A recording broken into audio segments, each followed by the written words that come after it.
আপনার কবুতর ছিলেন? কবুতর, কবুতরকে রসুল বলেছেন শয়তান।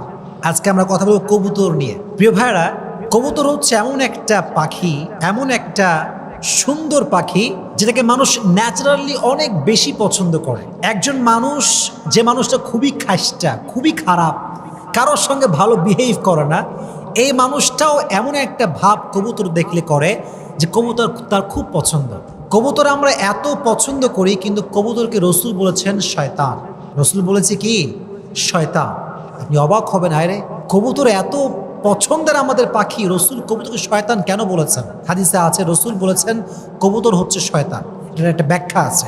রসুল একবার এসে দেখলেন যে একজন ব্যক্তি কবুতর দেখে ছুটতেছে, মানে কবুতর যায় যেদিকে সেও যায় সেই দিকে। রসুল বললেন যে সে একজন শয়তান আর ছুটছে আর একজন শয়তানের পেছনে। ইয়াতবাউ শাইতানুন শাইতানা, একজন শয়তান আর একজন শয়তানকে অনুসরণ করছে। সাহাবা একরাম এটার ব্যাখ্যা দিয়েছেন এরকম, বা এটার ব্যাখ্যা এসেছে এরকম যে শয়তান দ্বারা উদ্দেশ্য কি ছিল। এটার উদ্দেশ্য হচ্ছে এরকম, যেহেতু কবুতর ওই মানুষটাকে অহেতুক কাজে লিপ্ত করে দিয়েছে এবং আল্লাহর জিকির থেকে গাফেল করে দিয়েছে, সে এতটা কবুতর নিয়ে ব্যস্ত হয়ে গিয়েছে, নামাজ কালামের কোনো খবর নাই, কোরআন তেলাওয়াতের কোনো খবর নাই।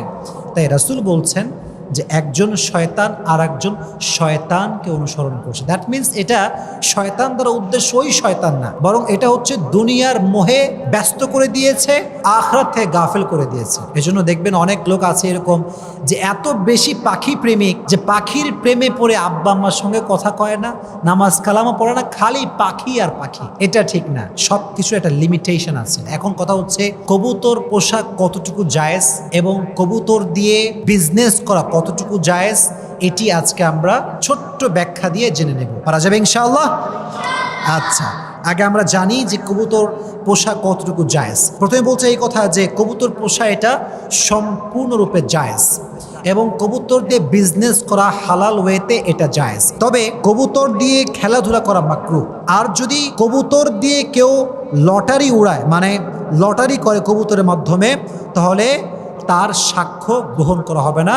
এটি ইমাম নববী রহমতুল্লাহি আলাইহি বর্ণনা করেছেন। এখন কথা হচ্ছে কবুতর দিয়ে বিজনেস করা আসলে কতটুকু জায়েজ? এটা নিঃসন্দেহে জায়েজ, তবে বিজনেস এটা মাপকাঠি হতে হবে এরকম যে আপনি পুষার মাধ্যমে যতটুকু আপনার খরচ হয়েছে অধিক লাভ করতে পারবেন না। অনেকে দেখা যায় একটা কবুতরের দাম কত হবে, আচ্ছা ভাবলাম 300 টাকা, কিন্তু দেখা যায় অনেক কবুতর ব্যবসায়ী আছে তারা 600, 700, 800, 1000 পর্যন্ত দাম রাখে।